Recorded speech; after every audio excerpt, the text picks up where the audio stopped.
सर्व मंगल मांगल्ये शिवे सर्वार्थ साधिके शरण्ये त्र्यंबके गौरी नारायणी नमस्तुते। हे नारायणी, तुम सब प्रकार का मंगल प्रदान करने वाली मंगलमयी हो, कल्याणदायिनी शिवा हो, सब पुरुषार्थों को सिद्ध करने वाली हो, शरणागत वत्सला, तीन नेत्रों वाली एवं गौरी हो। हे नारायणी, तुम्हें नमस्कार है। आज चैत्र नवरात्रि का 8वां दिन है। आइए सुनते हैं दुर्गा सप्तशती का 11वां और 12वां अध्याय। ऋषि कहते हैं, देवी के द्वारा वहां मां दैत्यपति शुंभ के मारे जाने पर इंद्र आदि देवता अग्नि को आगे करके उन कात्यायनी देवी की स्तुति करने लगे। उस समय अभीष्ट की प्राप्ति होने से उनके मुख कमल दमक उठे थे और उनके प्रकाश से दिशाएं भी जगमगा उठी थी। देवता बोले, शरणागत की पीड़ा दूर करने वाली देवी, हम पर प्रसन्न हो। संपूर्ण जगत की माता, प्रसन्न हो। विश्वेश्वरी, विश्व की रक्षा करो। देवी, तुम ही चराचर जगत की अधीश्वरी हो। तुम इस जगत का एकमात्र आधार हो, क्योंकि पृथ्वी रूप में तुम्हारी ही स्थिति है। तुम ही जल रूप में स्थित होकर संपूर्ण जगत को तृप्त करती हो। तुम अनंत बल संपन्न वैष्णवी शक्ति हो। इस विश्व की कारण भूता परम माया हो। देवी, तुमने इस समस्त जगत को मोहित कर रखा है। तुम ही प्रसन्न होने पर पृथ्वी पर मोक्ष की प्राप्ति कराती हो। देवी, संपूर्ण विद्याएं तुम्हारे ही भिन्न भिन्न स्वरूप हैं। जगत में जितनी स्त्रियां हैं वे सब तुम्हारी ही मूर्तियां हैं। हे जगदम्ब, एकमात्र तुमने ही इस विश्व को व्याप्त कर रखा है। तुम्हारी स्तुति क्या हो सकती है? तुम तो स्तवन करने योग्य पदार्थों से परे एवं परावाणी हो। जब तुम सर्वस्वरूपा देवी स्वर्ग तथा मोक्ष प्रदान करने वाली हो, तब इसी रूप में तुम्हारी स्तुति हो गई। तुम्हारी स्तुति के लिए इससे अच्छी उक्तियां और क्या हो सकती है? बुद्धि रूप से सब लोगों के हृदय में विराजमान रहने वाली तथा स्वर्ग एवं मोक्ष प्रदान करने वाली नारायणी देवी, तुम्हें नमस्कार है। कला काष्ठा आदि के रूप में कर्म सह परिणाम की ओर ले जाने वाली तथा विश्व का उपसंहार करने में समर्थ नारायणी, तुम्हें नमस्कार है। तुम सब प्रकार का मंगल प्रदान करने वाली मंगलमयी हो, कल्याणदायिनी शिवा हो, सब पुरुषार्थों को सिद्ध करने वाली शरणागत वत्सला, तीन नेत्रों वाली एवं गौरी हो। तुम्हें नमस्कार है। तुम सृष्टि पालन और संहार की शक्तिभूता सनातनी देवी, गुणों का आधार तथा सर्व गुणमयी हो। नारायणी, तुम्हें नमस्कार है। शरण में आए हुए दीनों एवं पीड़ितों की रक्षा में संलग्न रहने वाली तथा सबकी पीड़ा दूर करने वाली नारायणी देवी, तुम्हें नमस्कार है। नारायणी, तुम ब्रह्माणी का रूप धारण करके हंसों से जुटे हुए वाहन पर बैठती तथा कुछ मिश्रित जल छिड़कती रहती हो। तुम्हें नमस्कार है। महेश्वरी रूप से त्रिशूल, चंद्रमा एवं सर्प को धारण करने वाली तथा महान ऋषभ की पीठ पर बैठने वाली नारायणी देवी, तुम्हें नमस्कार है। मोरों और मुर्गों से घिरी रहने वाली तथा महाशक्ति धारण करने वाली कौमारी रूप धारिणी निष्पापे नारायणी, तुम्हें नमस्कार है। शंख चक्र गदा और श्रांग धनुष रूप उत्तम आयुधों को धारण करने वाली वैष्णवी शक्ति रूपा नारायणी, तुम प्रसन्न हो। तुम्हें नमस्कार है। हाथ में भयानक महाचक्र लिए और दाढ़ों पर धरती को उठाए वाराही रूप धारिणी कल्याणमयी नारायणी, तुम्हें नमस्कार है। भयंकर नृसिंह रूप से दैत्यों के वध के लिए उद्योग करने वाली तथा त्रिभुवन की रक्षा में संलग्न रहने वाली नारायणी, तुम्हें नमस्कार है। मस्तक पर किरीट और हाथ में महावज्र धारण करने वाली, सहस्त्र नेत्रों के कारण उद्दीप्त दिखाई देने वाली और वृत्रासुर के प्राणों का अपहरण करने वाली इंद्र शक्ति रूपा नारायणी देवी, तुम्हें नमस्कार है। शिवदूती रूप से दैत्यों की महती सेना का संहार करने वाली, भयंकर रूप धारण तथा विकट गर्जना करने वाली नारायणी, तुम्हें नमस्कार है। दाढ़ों के कारण विकराल मुख वाली मुंड माला से विभूषित मुंड मर्दनी चामुंडा रूप नारायणी, तुम्हें नमस्कार है। लक्ष्मी लज्जा महाविद्या श्रद्धा पुष्टि स्वधा ध्रुवा महारात्रि तथा महाअविद्या रूप नारायणी, तुम्हें नमस्कार है। मेधा सरस्वती वरा भूति बाब्रवी तामसी नियता तथा ईसा रूपिणी नारायणी, तुम्हें नमस्कार है। सर्वस्वरूपा सर्वेश्वरी तथा सब प्रकार की शक्तियों से संपन्न दिव्य रूपा दुर्गे देवी, सब भयों से हमारी रक्षा करो, तुम्हें नमस्कार है। कात्यायनी, यह 3 लोचनों से विभूषित तुम्हारा सौम्य मुख सब प्रकार के भयों से हमारी रक्षा करे, तुम्हें नमस्कार है।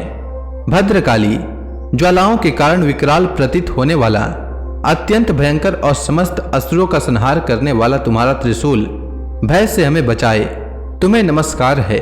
देवी, जो अपनी ध्वनि से संपूर्ण जगत को व्याप्त करके दैत्यों के तेज नष्ट किए देता है, वह तुम्हारा घंटा हम लोगों की पापों से उसी प्रकार रक्षा करे जैसे माता अपने पुत्रों की बुरे कर्मों से रक्षा करती है। चंडिके, तुम्हारे हाथों में सुशोभित खड्ग जो असुरों के रक्त और चर्बी से चर्चित है, हमारा मंगल करे, हम तुम्हें नमस्कार करते हैं। देवी, तुम प्रसन्न होने पर सब रोगों को नष्ट कर देती हो और कुपित होने पर मन वांछित सभी कामनाओं को नाश कर देती हो। जो लोग तुम्हारी शरण में जा चुके हैं उन पर विपत्ति तो आती ही नहीं है। तुम्हारी शरण में गए हुए मनुष्य दूसरों के शरण देने वाले हो जाते हैं। देवी अंबिके, तुमने अपने स्वरूप को अनेक भागों में विभक्त करके नाना प्रकार के रूपों से जो इस समय इन धर्मद्रोही महादैत्यों का संहार किया है, वह सब दूसरी कौन कर सकती थी। ज्ञान को प्रकाशित करने वाले शास्त्रों में तथा आदि वाक्यों में तुम्हारे सिवा और किसका वर्णन है, तथा तुमको छोड़कर दूसरी कौन ऐसी शक्ति है जो इस विश्व को अज्ञानमय घोर अंधकार से परिपूर्ण ममता रूपी गड्ढे में निरंतर भटका रही हो।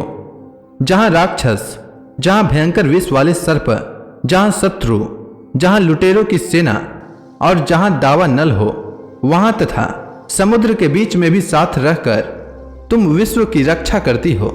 विश्वेश्वरी, तुम विश्व का पालन करती हो, विश्व रूपा हो, इसलिए संपूर्ण विश्व को धारण करती हो।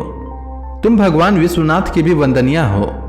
जो लोग भक्ति पूर्वक तुम्हारे सामने मस्तक झुकाते हैं, वे संपूर्ण विश्व को आश्रय देने वाले होते हैं।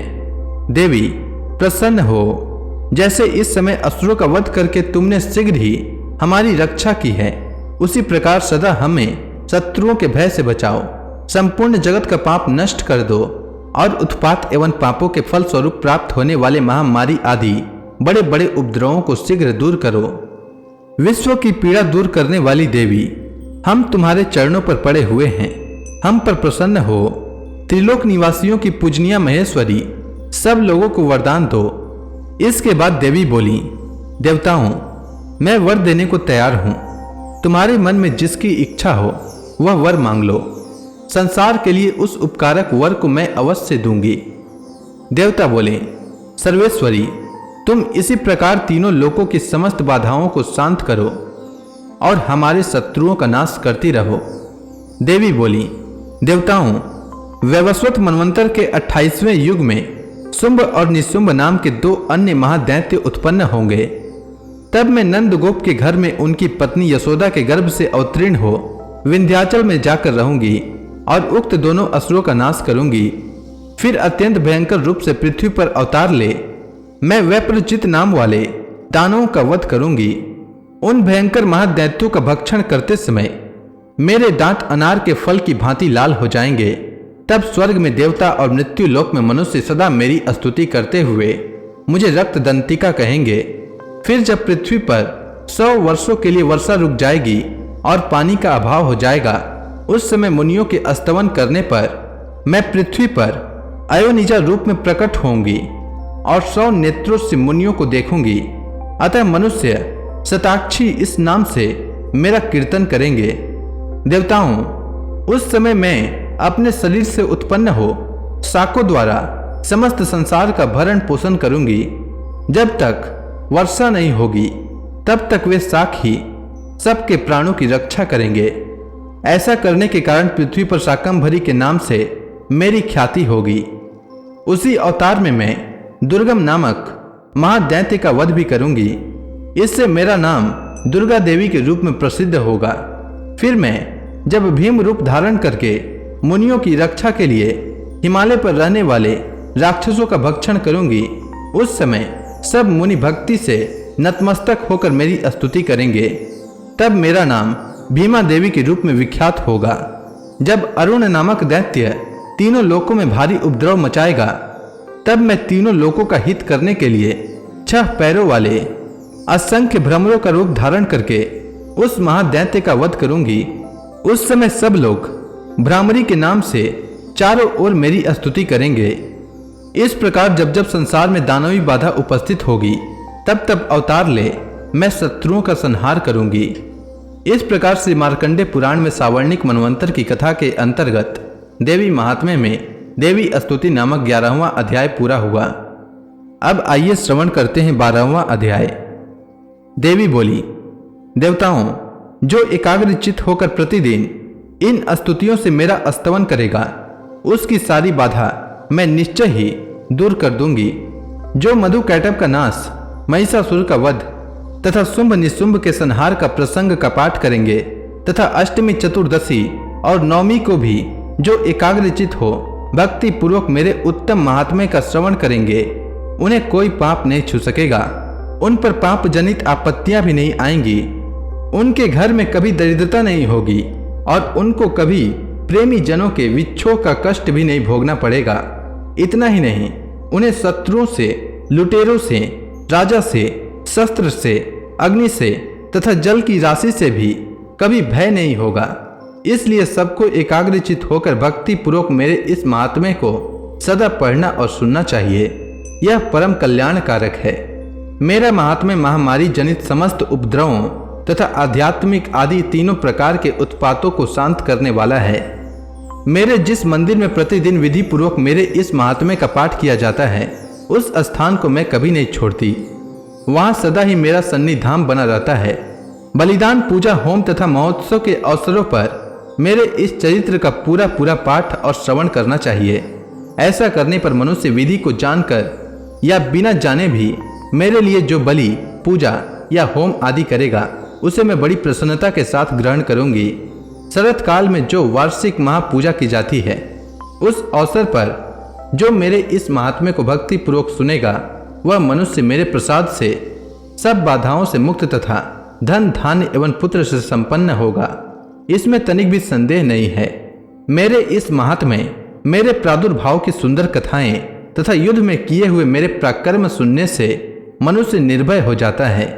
मेरे महात्म्य का श्रवण करने वाले पुरुषों के शत्रु नष्ट हो जाते हैं, उन्हें कल्याण की प्राप्ति होती है तथा उनका कुल आनंदित रहता है।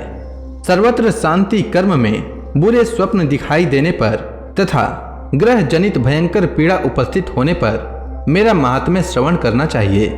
इससे सब विघ्न तथा भयंकर ग्रह पीड़ाएं शांत हो जाती है और मनुष्यों द्वारा देखा हुआ दुष्स्वप्न शुभ स्वप्न में परिवर्तित हो जाता है।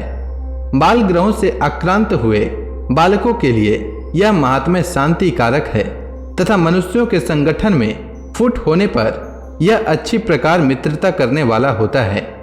यह महात्म्य समस्त दुराचारियों के बल का नाश करने वाला है। इसके पाठ मात्र से राक्षसों, भूतों और पिशाचों का नाश हो जाता है। मेरा यह सब महात्म्य मेरे सामीप्य की प्राप्ति कराने वाला है।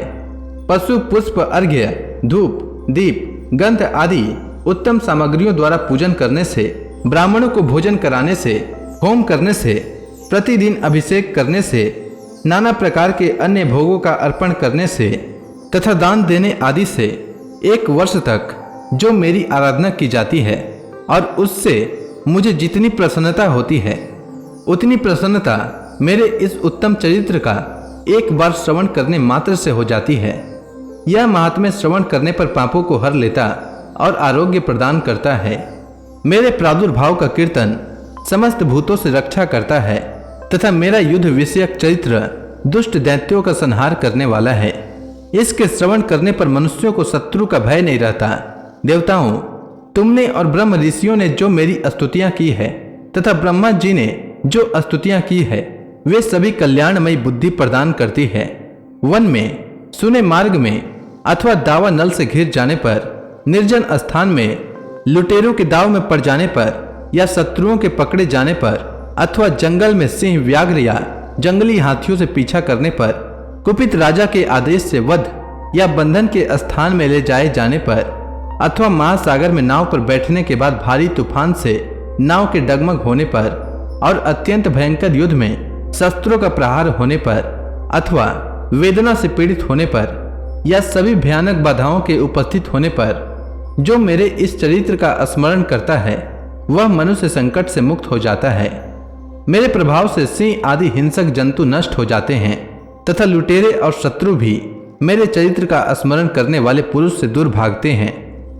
ऋषि कहते हैं, यों कहकर प्रचंड पराक्रम वाली भगवती चंडिका सब देवताओं के देखते देखते वहीं अंतर ध्यान हो गई। फिर समस्त देवता भी शत्रुओं के मारे जाने से निर्भय हो पहले की ही भांति यज्ञ भाग का उपभोग करते हुए अपने अपने अधिकार का पालन करने लगे। संसार का विध्वंस करने वाले महाभयंकर अतुल पराक्रमी देव शत्रु शुंभ तथा महाबली निशुंभ के युद्ध में देवी द्वारा मारे जाने पर शेष दैत्य पाताल लोक में चले गए। राजन, इस प्रकार भगवती अंबिका देवी नित्य होती हुई भी पुनः पुनः प्रकट होकर जगत की रक्षा करती है। वे ही इस विश्व को मोहित करती, वे ही जगत को जन्म देती तथा वे ही प्रार्थना करने पर संतुष्ट हो विज्ञान एवं समृद्धि प्रदान करती हैं। राजन, महाप्रलय के समय महामारी का स्वरूप धारण करने वाली वे महाकाली ही इस समस्त ब्रह्मांड में व्याप्त हैं। वे ही समय समय पर महामारी होती और वे ही स्वयं अजन्मा होती हुई भी सृष्टि के रूप में प्रकट होती हैं। वे सनातनी देवी ही समयानुसार संपूर्ण भूतों की रक्षा करती हैं। मनुष्यों के अभ्युदय के समय वे ही घर में लक्ष्मी के रूप में स्थित हो उन्नति प्रदान करती हैं और वही अभाव के समय दरिद्रता बनकर विनाश का कारण होती हैं। पुष्प, धूप और गंध आदि से पूजन करके उनकी स्तुति करने पर वे धन, पुत्र, धार्मिक बुद्धि तथा उत्तम गति प्रदान करती हैं। इस प्रकार श्री मार्कंडे पुराण में सावर्णिक मनवंतर की कथा के अंतर्गत देवी महात्म्य में फल स्तुति नामक 12वां अध्याय पूरा हुआ। अब मैं 13वां अध्याय कल लेकर आता हूँ। तब तक के लिए दुर्गा देवी का ध्यान करते रहें। तो प्रेम से बोलिए दुर्गा महारानी की जय।